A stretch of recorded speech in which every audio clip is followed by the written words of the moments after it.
Ya, salam. Perkenalkan saya Reda Sulistya Fetullah dari kampus Universitas Harapan. Di sini saya ingin mempresentasikan mengenai manager as a leader dengan case study di SpaceX. Next. Jadi di presentasi saya ini saya ingin membahas 4 item. Yang pertama ada early leadership theory, yang kedua ada contingency theory leadership, kemudian yang ketiga ada contemporary view of leadership, dan yang terakhir adalah case study di SpaceX. Next. Pertama, saya ingin menjelaskan apa itu leadership.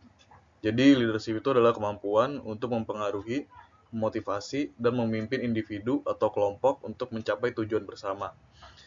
Yaitu pemimpin tidak hanya memimpin, jadi mereka juga menginspirasi dan memberdayakan lainnya untuk mencapai potensi penuh mereka. Leadership sendiri memiliki kata kunci diantaranya visi, kemudian komunikasi, pengambilan keputusan atau decision making, kemudian empati, teladan, dan yang terakhir adalah pemberdayaan. Next.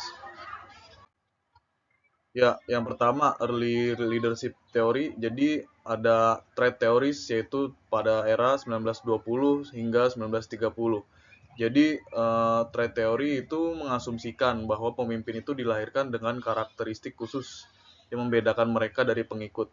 Jadi sifat-sifat seperti kecerdasan, karisma, kepercayaan diri, dan motivasi sering dikaitkan dengan pemimpin yang efektif.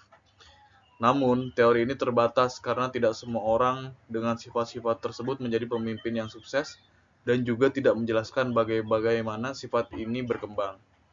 Yang kedua ada behavior theories, jadi atau kita sebut teori perilaku ya. Jadi teori ini tuh berfokus pada apa yang dilakukan oleh pemimpin, bukan pada siapa mereka.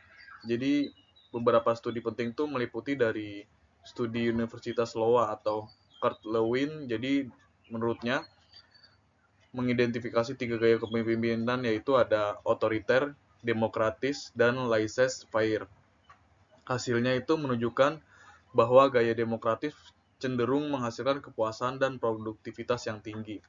Kemudian ada studi Ohio State, jadi mengembangkan 2 dimensi utama. Jadi ada pertimbangan hubungan interpersonal dan juga struktur, yaitu pengaturan tugas.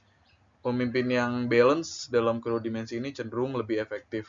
Dan yang terakhir ada studi dari Universitas Michigan, yaitu menekankan pada karyawan dan orientasi pada produk, kemudian fokus pada karyawan yang cenderung lebih berpikir panjang.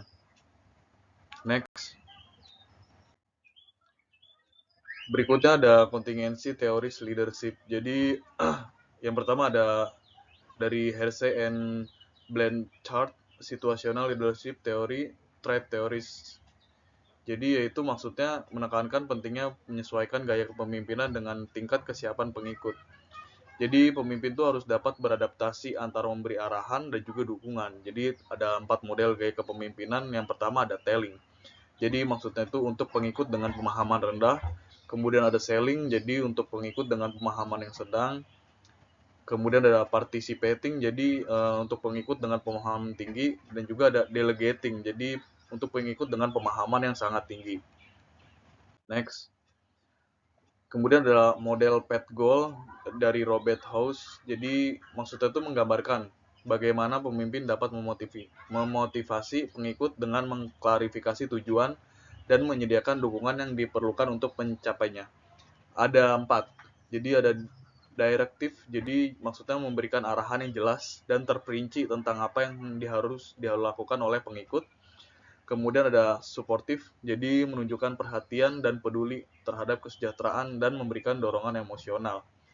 Kemudian ada partisipasi, jadi melibatkan pengikut dalam pengambilan keputusan dan juga meminta masukan dan memberi kesempatan untuk berkontribusi. Kemudian ada achievement oriented, jadi menetapkan standar yang mana mendorong pengikut untuk berpartisipasi dengan tim. Kemudian ada contemporary views of leadership, jadi ada 5 ya. Yang pertama ada transaksional leadership, jadi maksudnya tuh fokus pada pertukaran antara pemimpin dan pengikut, di mana pemimpin memberikan imbalan untuk kinerja yang baik dan mengoreksi sebuah kesalahan yang terjadi. Kemudian ada transformasional leadership, jadi pemimpin itu menginspirasi dan memotivasi pengikutnya untuk mencapai potensi penuh dari yang mereka miliki itu, yang mana seringkali dengan menciptakan visi yang menarik dan membangun hubungan emosional.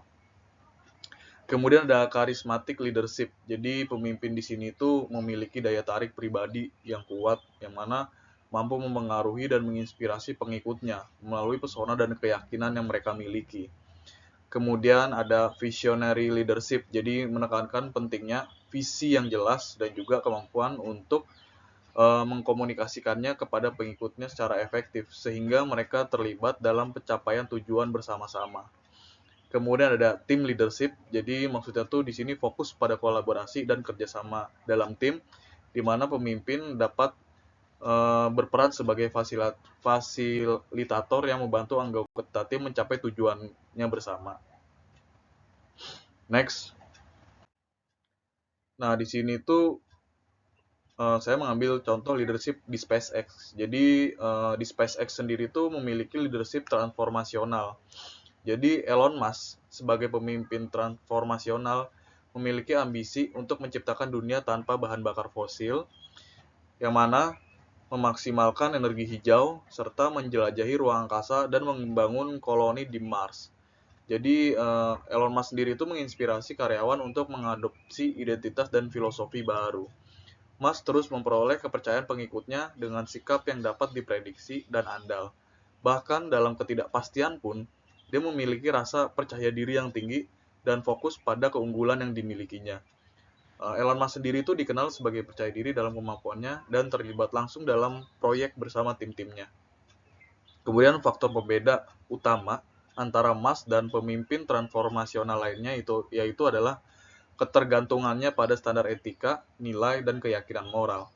Jadi kualitas yang membedakan pemimpin transformasional dari pemimpin pseudo transformasional, jadi seperti Hitler dan juga Jim Jones, yaitu adalah pengandalan pada kekuatan kursif. Jadi pemahaman kepemimpinan Mas ini terkait kualitas moralnya baru dapat dianalisis di kemudian hari. Jadi argumen dapat didapatkan sehingga mengingat besarnya dan laju perubahan yang dia inisiasi di berbagai industri. Kurang lebih seperti itu. Kemudian next. Ya, terima kasih. Cukup sekian presentasi dari saya. Kurang lebihnya mohon maaf. Salam.